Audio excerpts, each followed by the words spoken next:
بسم الله الرحمن الرحيم واستكبر هو وجنوده في الأرض بغير الحق وظنوا أنهم إلينا لا يرجعون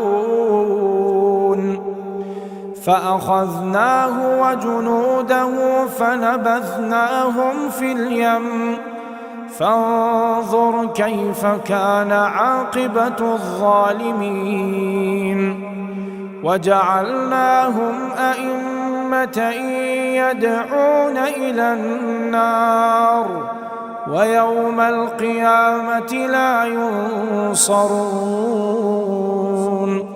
وأتبعناهم في هذه الدنيا لعنة ويوم القيامة هم من المقبوحين.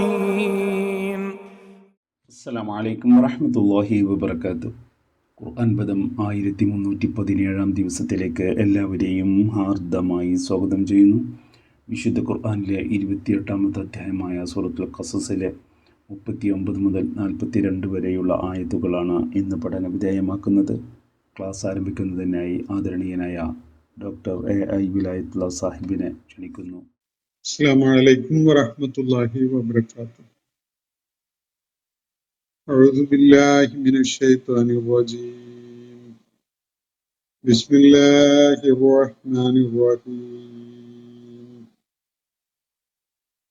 വസ്തക്ബറ ഹുവ വജുനൂദുഹു ഫിൽ അർദി ബിഗൈരിൽ ഹഖ് വളന്നു അന്നഹും ഇലൈനാ ലാ യുർജഊൻ فأخذناه وجنوده فنبذناهم في اليم فانظر كيف كان عاقبة الظالمين وجعلناهم أئمة يدعون إلى النار ويوم القيامة لا ينصرون وأتبعناهم في هذه الدنيا لعنة ويوم القيامة هم من المقبوحين. صدق الله العلي العظيم. സൂറത്തുൽ ഖസസിലെ 39 മുതൽ 42 വരെയുള്ള ആയത്തുകളാണ് ഞാൻ നിങ്ങളെ കേൾപ്പിച്ചിട്ടുള്ളത്.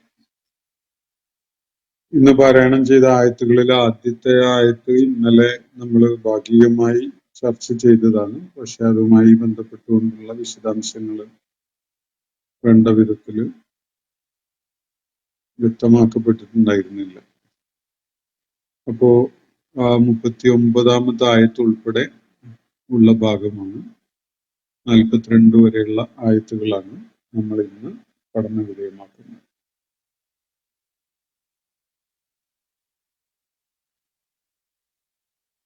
മൂസ അലൈഹിസ്ലാമും ഹാറൂൻ അലൈഹിസ്ലാമും ചേർന്നുകൊണ്ട് അള്ളാഹു അവരെ ചുമതലപ്പെടുത്തിയ ദൗത്യം നിർവഹിക്കുകയാണ്.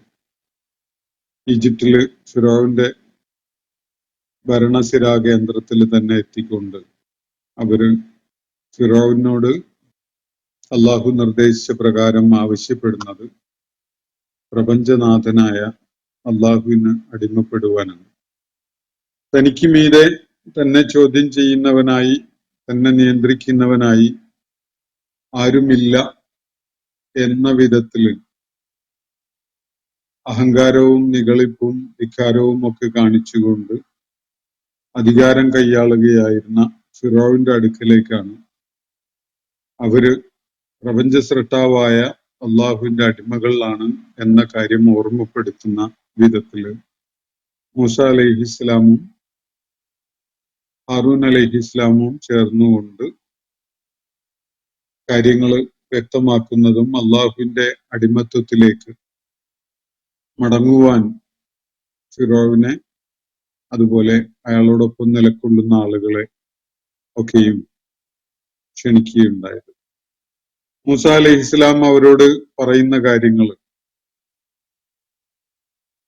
ഫറോവ അയാളുടെ സ്ഥാനവും പദവിയും ഒക്കെ ത്യജിച്ചുകൊണ്ട് മൂസ അലൈഹിസ്ലാമിന്റെ കീഴിൽ വരണം എന്നായിരുന്നില്ല. പ്രപഞ്ചങ്ങളുടെ സൃഷ്ടാവായ അള്ളാഹു, ആ അള്ളാഹുവിന്റെ സൃഷ്ടിയാണ് താൻ എന്ന ബോധത്തോടു കൂടിയുള്ള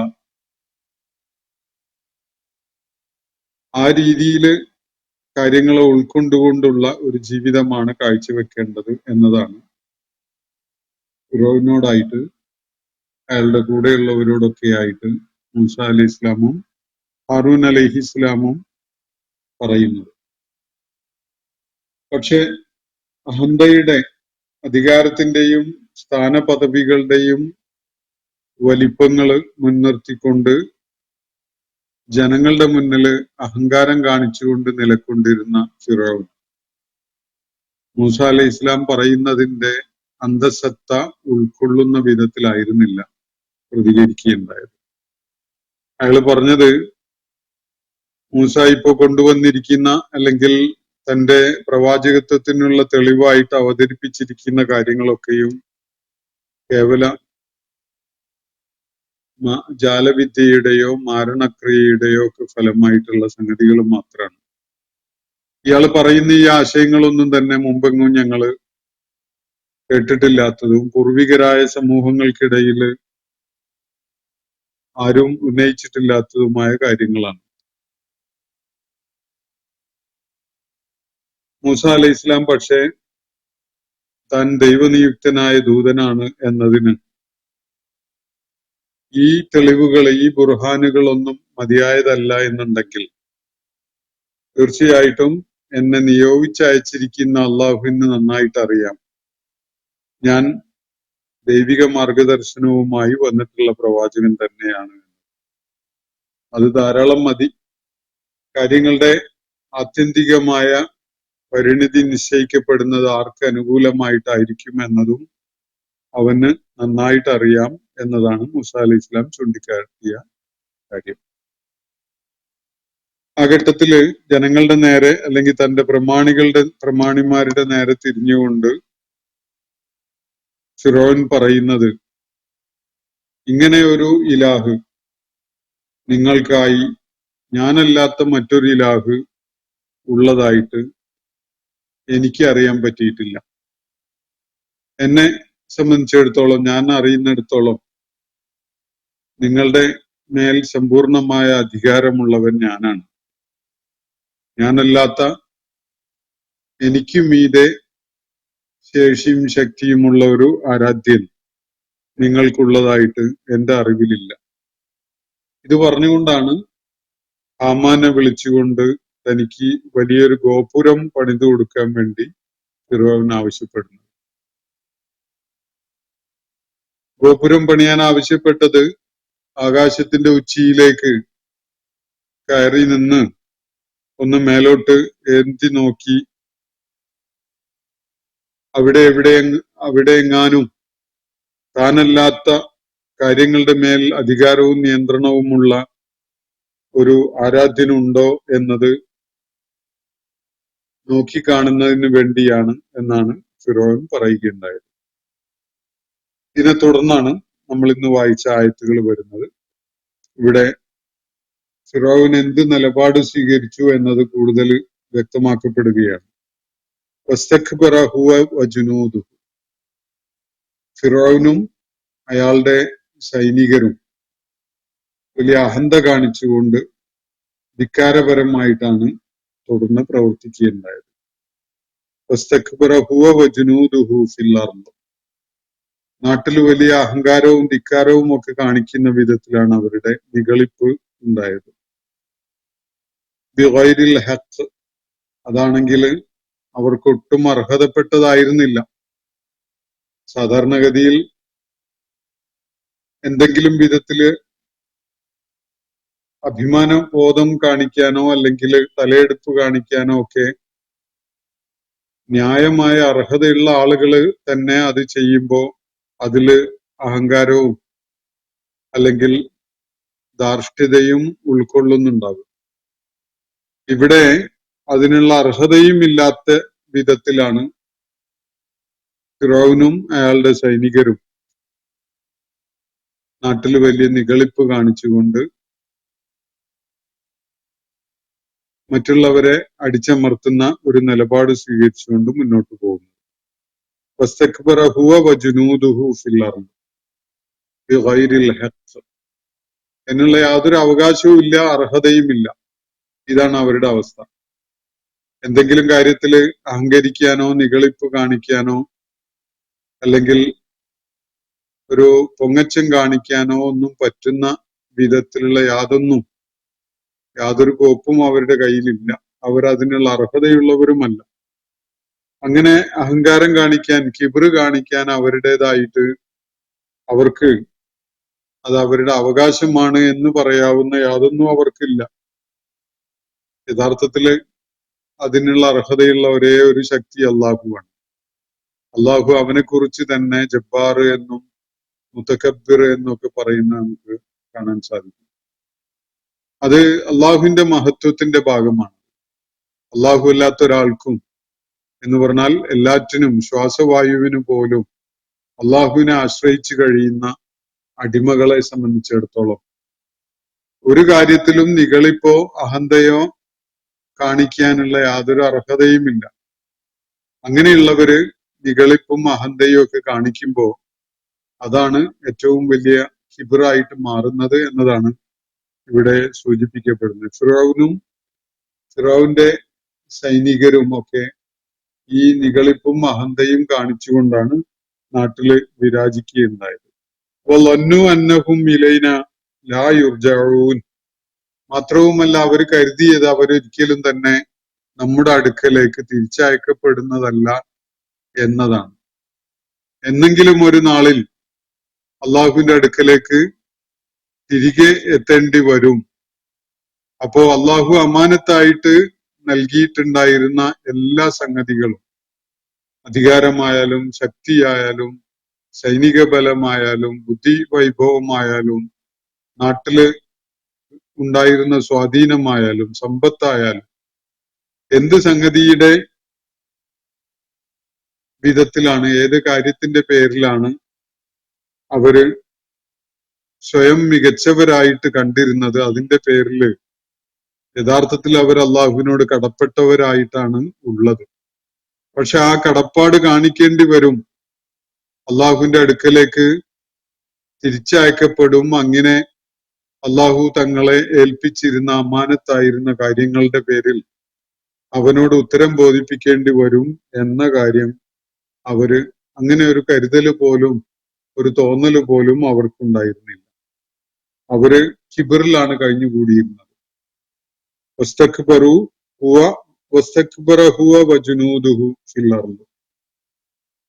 നാട്ടിൽ വലിയ ധിക്കാരവും അഹങ്കാരവുമാണ് ഫിറൗനും അയാളെ പിന്തുണച്ചിരുന്ന സൈനികരും കാണിച്ചുകൊണ്ടിരുന്നത്. എന്നാൽ അതൊരിക്കലും തന്നെ അവർക്ക് എന്തെങ്കിലും അവകാശമോ അർഹതയോ ഉള്ള കാര്യമായിരുന്നില്ല. വായ്പ വാങ്ങിയിട്ടുള്ള അല്ലെങ്കിൽ അള്ളാഹു അമാനത്തായിട്ട് കയ്യിൽ കൊടുത്തിട്ടുള്ള സംഗതികൾ വെച്ചുകൊണ്ട് മാത്രമാണ് അവര് നിഗളിപ്പ് കാണിച്ചിരുന്നത്. വളന്നു അന്നഹും ഇലൈനാ ലാ യുർജഊൻ നമ്മുടെ അടുക്കിലേക്ക് അവർ തിരിച്ചയക്കപ്പെടും എന്ന ഒരു ഊഹം പോലും അവർക്കുണ്ടായിരുന്നില്ല. അവരതൊക്കെ തങ്ങളുടേതാണ്, തങ്ങൾക്ക് ജന്മപരമായി തന്നെ അവകാശപ്പെട്ടതാണ് എന്ന നിലക്കാണ് അവരതിനെ കണ്ടിരുന്നത്. യഥാർത്ഥത്തിൽ ഫിറൗൻ കൈയാളിയിരുന്ന രാഷ്ട്രീയ അധികാരവും രാഷ്ട്രീയ ശക്തിയും ഒക്കെ അയാൾക്ക് നാട്ടില് ജനങ്ങൾ അംഗീകരിച്ചു കൊടുത്തിട്ടുണ്ടായിരുന്ന ആ സ്ഥാനവും പദവിയും ഒക്കെ അയാളെ വലിയ അഹങ്കാരിയാക്കി മാറ്റിയിട്ടുണ്ടായിരുന്നു. തനിക്ക് മീതെ തന്റെ മേൽ അധികാരമുള്ള ഒരുവനുണ്ട്, ഒരു ശക്തിയുണ്ട് എന്ന കാര്യത്തെക്കുറിച്ച് പൂർണ്ണ വിസ്മൃതിയിലായിരുന്നു അയാൾ. ഏതെങ്കിലും ഒരു നാളിൽ അള്ളാഹുവിന്റെ മുന്നില് തിരികെ എത്തേണ്ടി വരും. അപ്പോ തന്നെ ഏൽപ്പിച്ച കാര്യങ്ങളുമായി ബന്ധപ്പെട്ടുകൊണ്ട് അള്ളാഹുവിനോട് ഉത്തരം പറയേണ്ടി വരുന്നവനാണ് താൻ എന്ന ഒരു ബോധവും അയാൾക്ക് ഉണ്ടായിരുന്നേ ഇല്ല. ഫഅഖദ്നാഹു വജുനൂദഹു അങ്ങനെ തുടർന്ന് അള്ളാഹു എന്താണ് സംഭവിച്ചത് എന്നത് വ്യക്തമാക്കുകയാണ്. ഫഅഖദ്നാഹു നാം അദ്ദേഹത്തെ പിടികൂടി, വജുനൂദഹു അയാളുടെ സൈന്യത്തെയും നാം പിടികൂടി, ഫനബദ്നാഹും ഫിൽ യം എന്നിട്ട് അവരെ സമുദ്രത്തില് ഒഴുക്കിക്കളഞ്ഞു, അല്ലെങ്കിൽ സമുദ്രത്തില് ചിതറിക്കളഞ്ഞു. ഇതാണ് അള്ളാഹു അവരെ കുറിച്ച് പറയുന്നത്. അവരുടെ അഹങ്കാരവും ധിക്കാരവും ഒക്കെ വളരെ കടുത്തതായി മാറി. അള്ളാഹുവിന്റെ അടുക്കലേക്ക് തിരികെ എത്തേണ്ടി വരും, അവന്റെ മുന്നില് ഉത്തരം ബോധിപ്പിക്കേണ്ടി വരും എന്ന കാര്യം അവർ പൂർണ്ണമായിട്ട് വിസ്മരിച്ചു. ആ ഒരു ഘട്ടത്തിലാണ് അള്ളാഹു അവരെ പിടികൂടുന്നതും സമുദ്രത്തിൽ അവരെ ഛിന്ന ഭിന്നമാക്കി ഒഴുക്കിക്കളയുകയും ചെയ്തത്. നബദ എന്ന് പറഞ്ഞാല് ചിതറിയിടുക, സ്കാറ്റർ ചെയ്യുക എന്നാണ് അർത്ഥം. നബദ്നാഹും ഫിൽ യം, സമുദ്രത്തില് നാം അവരെ ചിതറിക്കളഞ്ഞു എന്നാണ്. വലിയൊരു സൈനിക ശക്തിയാണ് ചെങ്കടലില് മുങ്ങി മരിക്കാൻ അള്ളാഹു സാഹചര്യം ഒരുക്കുകയുണ്ടായത്. മൂസ അലൈഹി ഇസ്ലാമും അനുയായികളും ചെങ്കടല് മുറിച്ച് കടന്ന് സിനായ് മരുഭൂമിയുടെ ആ ചെങ്കടലിനോട് ചേർന്ന തീരത്തെത്തിയപ്പോഴേക്ക് അവരെ പിന്തുടർന്ന് വന്ന ഫിറൗനും സൈന്യവും സമുദ്രത്തിന്റെ മധ്യത്തിലെത്തിയ ഘട്ടത്തിലാണ് രണ്ട് പിളർപ്പായി മാറിയിരുന്ന കടല് ഒന്നായി മാറിയതും അങ്ങനെ ഇവരൊക്കെയും തന്നെ ആ സമുദ്രത്തില് മുങ്ങി മരിക്കുകയും ചെയ്തത്. ഈ കാര്യമാണ് അള്ളാഹുവിടെ സൂചിപ്പിക്കുന്നത്. അത് സമുദ്രത്തില് ചിതറിയിട്ട പോലെ ആയിപ്പോയി അവർ. പലയിടങ്ങളിലായിട്ട് അവരുടെ സൈനിക ആ ബലം ഒന്നിച്ച് ഒറ്റക്കെട്ടായി ഒരിടത്ത് നിലനിൽക്കുകയായിരുന്നില്ല ചെയ്തിരുന്നത്. വല്ല ഉരുൾപൊട്ടലോ പ്രളയമോ ഒക്കെ ഉണ്ടാകുമ്പോ നമ്മൾ പലപ്പോഴും കാണാൻ അവസരം ഉണ്ടാവുന്ന വിധത്തിലുള്ള ഒരു കാഴ്ച, ഇവരുടെ മൃതദേഹങ്ങള്, ശവശരീരങ്ങള് ചെങ്കടലിന്റെ പല ഭാഗങ്ങളിലായിട്ട് ചിതറി കിടക്കുന്ന ഒരു കാഴ്ചയായിരുന്നു തുടർന്ന് സംജാതമാവുകയുണ്ടായത്. വസ്തക്ബറ ഹുവ വജുനൂദുഹു ഫിൽ അർദി ബിഗൈരിൽ ഹഖ് വളന്നു അന്നഹും ഇലൈനാ ലാ യുർജഊൻ. എന്നിട്ട് അള്ളാഹു അവരുടെ ധിക്കാരത്തിന്റെയും അഹങ്കാരത്തിന്റെയൊക്കെ കാരണമായി അവരെ പിടികൂടിയ കാര്യമാണ് ഇവിടെ പറഞ്ഞിരിക്കുന്നത്. ഫഅഖദ്നാഹു വജുനൂദഹു. ചരിത്രത്തിലെ വളരെ സുപ്രധാനമായ ഒരുപാട് കാര്യങ്ങൾ ഇതിനോട് ചേർത്ത് വായിക്കേണ്ടതായിട്ടുണ്ട്. ചിലതൊക്കെ വേറെ ചില സൂറത്തുകളിൽ അള്ളാഹു വിവരിക്കുന്നുണ്ട്. ഇവിടെ കഥ ഈ വിധത്തില് ഉപസംഹരിക്കപ്പെടുന്നതാണ് നമുക്ക് കാണാൻ പറ്റുന്നത്. അള്ളാഹു ഫിറൗനെയും അയാളുടെ സൈന്യത്തെയും പിടികൂടി, എന്നിട്ട് അവരെ സമുദ്രത്തിൽ ചിതറിക്കളഞ്ഞു എന്നാണ് ഇവിടെ പറയുന്നത്. ഫൻളുർ കൈഫ കാന ആഖിബത്തുൽ ളാലിമീൻ. ഈ ധിക്കാരികളുടെ പരിണിതി എന്തായിരുന്നു എന്നത് താങ്കളൊന്ന് നോക്കി കാണുക.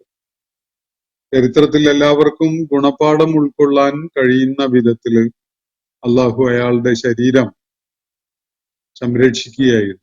മരണശേഷം ശരീരം ചീഞ്ഞളിഞ്ഞു പോകാതെ അള്ളാഹു അതിനെ സംരക്ഷിച്ചു നിർത്തും എന്ന് വിശുദ്ധ ഖുർആനിൽ ഒരിടത്ത് അള്ളാഹു സൂചിപ്പിക്കുന്നു. പിൽക്കാലത്ത് വരുന്ന മുഴുവൻ ജനതതികൾക്കുമുള്ള വലിയൊരു പാഠമായിട്ട്, വിശേഷിച്ച് ധിക്കാരികളും സ്വേച്ഛാധിപതികളും ഒക്കെ ആയിട്ട് ഭരണം നിർവഹിക്കുന്ന അധികാരസ്ഥന്മാർക്ക് വലിയൊരു പാഠമായിട്ട് കൂടിയാണ് ഫിറൗന്റെ ശവശരീരത്തെ അള്ളാഹു സംരക്ഷിച്ചു വെച്ചിട്ടുള്ളത്. അപ്പോ ഫൻളുർ കൈഫ കാന ആഖിബത്തുൽ ളാലിമീൻ. ഈ ലാലിമുകൾ എന്ന പ്രയോഗമാണ് ഇവിടെ അള്ളാഹു നടത്തുന്നത്. അത് കാലികമായിട്ട് ഫാഷിസ്റ്റ് എന്നോ സ്വേച്ഛാധിപതി എന്നോ ഏകാധിപതി എന്നോ ഒക്കെയുള്ള അർത്ഥത്തിൽ നമുക്ക് വായിക്കാൻ സാധിക്കും. അപ്പോ ഈ സ്വേച്ഛാധിപതികളായ, ഈ ധിക്കാരികളായ ആളുകളുടെ ആത്യന്തികമായ പരിണിതി, ഈ നിഗളിപ്പിന്റെ ഒക്കെ അവസാനം അവരേറ്റുവാങ്ങിയത് എന്താണ് എന്നത് ഒന്ന് നോക്കി കാണണം. ജീവിതത്തിന്റെ ഭൂമുഖത്ത് കഴിച്ചു കൂട്ടിയ കുറഞ്ഞ കാലം അവര് വലിയ നിഗളിപ്പൊക്കെ കാണിച്ച്, തലയെടുപ്പ് കാണിച്ച്, തന്റേടികളായി ആളുകളെ അടിച്ചൊതുക്കി തങ്ങളുടെ ചൊൽപ്പടിക്ക് കീഴില് നിർത്തിക്കൊണ്ടൊക്കെ കൈകാര്യം ചെയ്തിട്ടുണ്ടാവും. പക്ഷെ അവർക്ക് നിശ്ചയിച്ച ഒരു അജല് എത്തിച്ചേർന്നതോടുകൂടി അള്ളാഹു അവരെ ആ കടലിൽ മുങ്ങി ഒടുങ്ങാൻ കാരണമാക്കുകയായിരുന്നു എന്നാണ് അള്ളാഹുവിടെ വ്യക്തമാക്കുന്നത്. അവർക്കൊരു പ്രതിരോധവും സാധിക്കുകയുണ്ടായില്ല. അള്ളാഹുവിന്റെ അവരുടെ മേലുള്ള പിടുത്തത്തെ അവഗണിക്കാനോ അതിൽ നിന്ന് കുതറി രക്ഷപ്പെടാനോ ഒന്നും തന്നെ അവർക്ക് സാധ്യമായിരുന്നില്ല. ഒരു വിധത്തിലുള്ള ചെറുത്തു നിൽപ്പിനും കഴിയാതെ ഒരു നിലക്കുമുള്ള സ്വന്തത്തിന്റെ മേലുള്ള നിയന്ത്രണം തിരിച്ചു പിടിക്കാനുള്ള സാധ്യതയും ഇല്ലാതെ വെറും അക്ഷരാർത്ഥത്തിൽ തന്നെ അടിമകളായിക്കൊണ്ട് തന്നെയാണ് അവരൊക്കെയും തന്നെ ചത്തൊടുങ്ങിയിട്ടുള്ളത്. ഇക്കാര്യമാണ് അള്ളാഹു ഇവിടെ ചൂണ്ടിക്കാണിക്കുന്നത്. തനിക്ക് മീതെ തന്നെ നിയന്ത്രിക്കുന്നവനായി താൻ ഗൗനിക്കേണ്ടവനായ ഒരു റബ്ബുണ്ട്, ഒരു ഇലാഹുണ്ട് എന്നത് അംഗീകരിക്കാൻ കൂട്ടാക്കാതിരുന്ന ഫിറഔൻ, എന്നിട്ട് ജനങ്ങളെ തന്റെ അടിമകളാക്കി വെക്കുന്നതിന് തന്റെ അധികാരവും മുഷ്കും ഒക്കെ ഉപയോഗിച്ചുകൊണ്ട് അതിൽ തന്നെ നിലകൊണ്ടിരുന്ന ഫിറഔൻ അവസാനം എന്ത് പരിണിതിയാണ്, എന്ത് ആഖിബത്താണ് ഏറ്റുവാങ്ങുകയുണ്ടായത് എന്നത് പ്രവാചകരെ താങ്കളൊന്ന് നോക്കിക്കാണണം. അത് ചരിത്രത്തിലേക്കൊന്ന് നോക്കാനും ചരിത്ര ശേഷിപ്പുകളെ ഒന്ന് വിലയിരുത്താനും കൂടിയുള്ള നിർദ്ദേശമായിട്ട് നമുക്ക് മനസ്സിലാക്കാം. എന്നിട്ട് അള്ളാഹു പറയുന്നത് പിന്നീട് എന്താണ് അവരുടെ കാര്യത്തിൽ സംഭവിച്ചത്? വജഅൽനാഹും അഇമ്മത്തൻ യദഊന ഇലന്നാർ, നരകത്തിലേക്ക് ആളുകളെ വിളിക്കുന്നവരുടെ നേതാക്കന്മാരായി നാം അവരെ മാറ്റുകയുണ്ടായി. പിന്നീട് നരകത്തിലേക്കുള്ള ജാഥ തുടങ്ങുമ്പോൾ അതിന്റെ മുൻവരിയിൽ തന്നെ അതിനെ നയിക്കുന്നവരായിട്ട് മുന്നിലുള്ളത് ഫിറഔനും അയാളെ സൈന്യവും അതുപോലെയൊക്കെയുള്ള ആളുകളുമാണ് എന്നാണ് അള്ളാഹുവിടെ സൂചിപ്പിക്കുന്നത്. അതല്ലാത്ത യാതൊരു വിധത്തിലുള്ള ഫലദായകമായ ഒരു നേട്ടവും അവർക്കുണ്ടായിട്ടില്ല. എന്തെങ്കിലും നന്മയുടെ ശേഷിപ്പുകൾ അവർ കാരണമായിട്ടുണ്ടായിട്ടില്ല. അക്രമികളായിക്കൊണ്ടാണ് അവർ ഒടുങ്ങിപ്പോയത്. മരണശേഷമോ അവര് നരകത്തിലേക്ക് ആളുകളെ വിളിച്ചുകൊണ്ട് പോകുന്ന സംഘത്തിന്റെ തലവന്മാരായിട്ടാണ് മുൻപന്തിയിൽ തന്നെ ഉണ്ടായിരുന്നത്. വജഅൽനാഹും അയിമ്മത്തൻ, അവരെ നാം നേതാക്കന്മാരാക്കിയുണ്ടായി. അയിമ്മത്ത്, ഇമാമുകളാക്കി അവരെ മുന്നിൽ നയിക്കുന്നവരായി അവരെ മാറ്റി. എന്തിനുള്ളതാണ്? യദഊന ഇലന്നാർ, നരകത്തിലേക്ക് ആളുകളെ വിളിച്ചുകൊണ്ട് പോകുന്ന ആ സംഘത്തിന്റെ മുന്നിൽ തന്നെ നിലകൊള്ളുന്നവരാക്കി അവരെ മാറ്റി. യൗമൽ ഖിയാമത്തി ലാ യുൻസറൂൻ, ഇനി ഉയർത്തെഴുന്നേൽപ്പിന്റെ നാള് വരാനുണ്ടല്ലോ, അന്നാളിൽ അവർക്ക് ഒരു സഹായവും ലഭിക്കുന്നതല്ല. യൗമൽ ഖിയാമത്തി ലാ യുൻസറൂൻ, ഒരു പ്രതീക്ഷക്കും വകയില്ലാത്ത വിധത്തിലാണ് ഇവര് ഒടുങ്ങിപ്പോയിട്ടുള്ളത്. ഉയർത്തെഴുന്നേൽപ്പിന്റെ നാള് വരുമ്പോ അവർക്ക് എന്തെങ്കിലും സഹായം ആരിൽ നിന്നെങ്കിലും ലഭിക്കും എന്ന വല്ല പ്രതീക്ഷയും അവശേഷിക്കുന്നുണ്ടോ? അങ്ങനെ യാതൊന്നും അവരുടെ കാര്യത്തിലില്ല.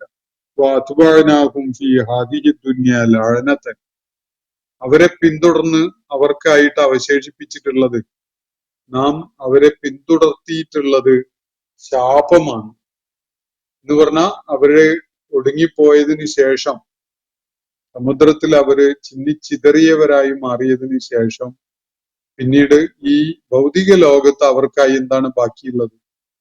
അവരെ തുടർന്ന് അവർക്കായി ബാക്കിയുള്ളത്, അവരെ പിന്തുടർന്നായി അവർക്ക് വേണ്ടി എത്തുന്നത് ശാപങ്ങൾ മാത്രമാണ്. അവരെ ശപിക്കുന്നവരാണ് പിന്നീട് ചരിത്രത്തിലുടനീളം നമുക്ക് കാണാൻ കഴിയും. ഫിറഔൻ ജീവിച്ചിരുന്ന കാലത്ത് അയാളെ പിന്തുണക്കാനും അയാളുടെ കൽപ്പനകളെ നടപ്പിലാക്കാനും അയാൾക്ക് റാൻമൂളികളായിക്കൊണ്ട് നിലകൊള്ളാനും ഒക്കെ ധാരാളം ആളുകൾ ഉണ്ടായിരുന്നു. ഇന്ന് നമ്മൾ കാണുന്നുണ്ടല്ലോ, സ്വേച്ഛാധിപത്യ സ്വഭാവം കാണിക്കുന്ന ഭരണാധികാരികളെ പിന്തുണക്കാനും അവരുടെ തിരുവായ്ക്ക് എതിർവായില്ല എന്ന വിധത്തില് അവരുടെ കൽപ്പനകൾ നടപ്പിലാക്കാനും ഒക്കെ ആവേശം കൊണ്ട് എത്ര പേരാണ് രംഗത്തുണ്ടാവുക. എന്നാൽ ഈ ആളുകള്, അതുപോലെയുള്ള ലക്ഷക്കണക്കിന് ആളുകള്, അവര് കണ്ണു ചിമ്മുന്നതോടുകൂടി, അവര് ചത്തൊടുങ്ങുന്നതോടുകൂടി പിന്നെ അവരെ ശപിക്കുന്നവരായിട്ടാണ് മാറുക. ഒരാളും ഉണ്ടാവില്ല ഫറോവയെ പ്രശംസിക്കുന്നവനായിട്ട് ചരിത്രത്തില് അയാളുടെ കാലഘട്ടം പിന്നിട്ടതിന് ശേഷം ഒരാളെയും കാണാൻ സാധ്യമല്ല. നബി സല്ലല്ലാഹു അലൈഹി വസല്ലമയെ നേരിട്ടുകൊണ്ടിരുന്ന അബൂ ജഹലിനെയും അതുപോലെ തന്നെ അബൂ ലഹബിനെയും ഒക്കെ അദ്ദേഹത്തിനോട് ശത്രുതയോടുകൂടി പെരുമാറിയിരുന്ന അത്തരം പ്രതിയോഗികളെ പ്രശംസിക്കാനും അവർക്ക് സ്തുതി പാടാനും പിന്നീട് അവരുടെ കാലശേഷം ഭൂമുഖത്ത് ആരും ഉണ്ടായിട്ടില്ല. അവരുടെ സ്വന്തം മക്കള് പോലും അവരെ കൈയൊഴിയുകയായിരുന്നു എന്നതാണ് വസ്തുത. ഖുർആൻ അവരെ പരാമർശിച്ചുകൊണ്ട് അബ്തർ എന്ന പ്രയോഗം നടത്തുന്നുണ്ട്. പിൻഗാമികളില്ലാത്തവർ, വാലറ്റുപോയവർ എന്നൊക്കെയുള്ള വിധത്തിൽ അവര് തന്നെയാണ് വാലറ്റവർ എന്നൊക്കെ തന്നെ ഖുർആൻ അവരെ പരാമർശിച്ചുകൊണ്ട് പറയുന്നത് കാണാൻ കഴിയും. അപ്പൊ ഇവിടെ ഫിറഔന്റെ കാര്യം, ജീവിച്ചിരിപ്പുണ്ടായിരുന്ന കാലത്ത്, അധികാരം കൈയാളിയിരുന്ന കാലത്ത് ഫിറഔനെ പിന്തുണക്കാൻ, സഹായിക്കാൻ, അദ്ദേഹത്തിന്റെ കൽപ്പനകള് നിർദ്ദയം നടപ്പിലാക്കാൻ ഒക്കെ ധാരാളം ആളുകൾ ഉണ്ടായിരുന്നു. എന്നാൽ അള്ളാഹു അവരുടെ അജലെത്തിയതോടുകൂടി അവരെ പിടികൂടി എന്നാണല്ലോ ഇവിടെ പറയുന്നത്. അങ്ങനെ സമുദ്രത്തിൽ അവരെ ചിതറിക്കളഞ്ഞു എന്നാണ് പറയുന്നത്. അങ്ങനെ ചെയ്തതിന് ശേഷം പിന്നെ അവരെ കുറിച്ച് ഒരു നല്ല വാക്ക് പറയാൻ, അവരെ പ്രശംസിക്കാൻ, അവർക്ക് സ്തുതി പാടാൻ ഒരാളും തന്നെ ഉണ്ടായില്ല. മറിച്ചുണ്ടായിരുന്നത് വഅത്ബഅനാഹും ഫീ ഹാദിഹി ദുനിയ, അവരെ പിന്തുടർന്നുകൊണ്ട് നാം കൊണ്ടുവന്നത് ആരെയാണ്? ലഅനതൻ, അവർക്ക് പിന്തുടർന്ന് വന്നത് ശാപങ്ങളാണ്. ശാപവാക്കുകൾ അവരെ മേൽ ചൊരിഞ്ഞുകൊണ്ട് നിലകൊള്ളുന്ന, അവരെ പരാമർശിക്കുന്ന ആളുകളാണ് ചരിത്രത്തിൽ അവരുടെ പിന്മുറക്കാരായിട്ട് വരുന്നത്. പേര് പരാമർശിക്കുമ്പോഴേക്ക് അള്ളാഹുവിന്റെ ശാപം അവരുടെ മേലുണ്ടാവട്ടെ എന്ന് പറഞ്ഞുകൊണ്ടിരിക്കുന്ന തരം ആളുകൾ. അപ്പോ വഅത്ബഅനാഹും ഫീ ഹാദിഹി ദുനിയ ലഅനത വയൗമൽ ഖിയാമത്തി ഹും മിനൽ മഖ്ബൂഹീൻ. അപ്പോ ഈ ഭൗതിക ലോകത്ത് അവർക്ക് പിന്നീട് ഉണ്ടാകുന്നത്, പിന്തുടർന്ന് വരുന്നത് ശാപം മാത്രമാണ്. അവരെ ശപിക്കുന്ന ആളുകളാണ് പിന്നീട് എല്ലാ ഘട്ടങ്ങളിലും അവരുടെ പേര് പരാമർശിക്കുന്നവരായിട്ട് രംഗത്ത് വരുന്നവരൊക്കെയും തന്നെ. എന്നാൽ യൗമുൽ ഖിയാമത്തിലോ, ഉയർത്തെഴുന്നേൽപ്പിന്റെ നാളില്, അന്ന് അവര് ഹും മിനൽ മഖ്ബൂഹീൻ എന്നാണ് അള്ളാഹു ഇവിടെ പറയുന്നത്. മഖ്ബൂഹീൻ എന്ന് പറഞ്ഞാൽ വല്ലാത്ത മ്ലേച്ഛതയും ദൈന്യതയും അനുഭവിക്കുന്നവർ, വല്ലാത്ത അപമാനം പേറുന്നവർ. മ്ലേച്ഛത, ദൈന്യത, നിന്ദ്യത, അപമാനം ഇതൊക്കെ പേറുന്ന വല്ലാത്ത ഗതികെട്ടൊരവസ്ഥയിലുള്ള ആളുകളുടെ കൂട്ടത്തിലായിരിക്കും ഫിറഔനും അയാളെ പിന്തുണച്ചുകൊണ്ട് നിലകൊണ്ട ആളുകളും ഉയർത്തെഴുന്നേൽപ്പ് നാളിൽ എന്നാണ് അല്ലാഹു ഇവിടെ വ്യക്തമാക്കുന്നത്. അപ്പോ ഇവര് സമുദ്രത്തിൽ ഒടുങ്ങിപ്പോയി. അവർക്ക് ശേഷം ചരിത്രത്തിൽ അവരെ പ്രശംസിക്കുന്നവരോ അവരെ പുകഴ്ത്തുന്നവരോ ആയിട്ടല്ല പിൻഗാമികൾ ആരും രംഗത്ത് വരുന്നത്. അവരെ ശപിക്കുന്നവരായിട്ടാണ്. എല്ലാ സ്വേച്ഛാധിപതികളുടെയും ജനങ്ങളെയും പ്രപഞ്ച സൃഷ്ടാവിനെയും വെല്ലുവിളിച്ചുകൊണ്ട്, അഹന്തയും ധിക്കാരവും കാണിച്ചുകൊണ്ട് അധികാരം കൈയാളിയ സകല സ്വേച്ഛാധിപതികളുടെയും അവസ്ഥ ഇത് തന്നെയാണ്. അവര് പിന്നീട് ചരിത്രത്തിലുടനീളം ജനങ്ങളുടെ ശാപങ്ങൾ ഏറ്റുവാങ്ങുന്നവരായിട്ടാണ് ഉണ്ടാവുക. ഇനി ഉയർത്തെഴുന്നേൽപ്പിന്റെ നാളിൽ അവർക്ക് പ്രതീക്ഷയ്ക്ക് വകയുള്ള വല്ലതും ഉണ്ടോ? അവരന്ന് ഏറ്റവും ഏറെ നിന്ദ്യത അനുഭവിക്കുന്ന, ഏറ്റവും ഏറെ മ്ലേച്ഛമായ അവസ്ഥയിൽ നിലകൊള്ളേണ്ടി വരുന്ന, ഏറ്റവും ഏറെ അഭിശപ്തരായ അവസ്ഥയിലായിരിക്കും അവരുണ്ടാവുക. ഒട്ടും അഭിമാനാർഹമായ ഒരു അവസ്ഥയിലായിരിക്കുകയില്ല അവരുണ്ടാവുക എന്നാണ് അള്ളാഹു ഇവിടെ വ്യക്തമാക്കുന്നത്. മൂസാ അലൈഹി ഇസ്ലാമിന്റെ ജീവിതവും ദൗത്യ നിർവഹണവും ഒക്കെയാണ് ഇവിടെ വിവരിക്കപ്പെട്ടിട്ടുള്ളത്. കുറച്ചുകൂടി ഇതുമായി ബന്ധപ്പെട്ടുകൊണ്ടുള്ള കാര്യങ്ങൾ ഈ സൂറത്തിൽ പരാമർശിക്കപ്പെടുന്നത് കാണാൻ സാധിക്കും. ഇൻഷാ അല്ലാഹ് കൂടുതൽ വിശദാംശങ്ങൾ വരും ദിവസങ്ങളിൽ നമുക്ക് അതുമായി ബന്ധപ്പെട്ടുകൊണ്ട് മനസ്സിലാക്കാൻ ശ്രമിക്കാം. അള്ളാഹു നമ്മെ എല്ലാവരെയും അനുഗ്രഹിക്കുമാറാവട്ടെ. വാഖിർ ദഅവാന അനിൽ ഹംദുലില്ലാഹി റബ്ബിൽ ആലമീൻ. അസ്സലാമു അലൈക്കും വറഹ്മത്തുള്ളാഹി വബറകാതുഹു. ഇന്നത്തെ ഖുർആൻ പദം ഇവിടെ സമാപിക്കുന്നു. ഖുർആൻ പഠനത്തിൽ പങ്കെടുത്ത എല്ലാവർക്കും അല്ലാഹു അർഹമായ പ്രതിഫലം നൽകി അനുഗ്രഹിക്കട്ടെ. വആഖിർ ദഅവാനാ അനിൽ ഹംദുലില്ലാഹി റബ്ബിൽ ആലമീൻ. അസ്സലാമു അലൈക്കും വറഹ്മത്തുള്ളാഹി വബറകാതുഹു.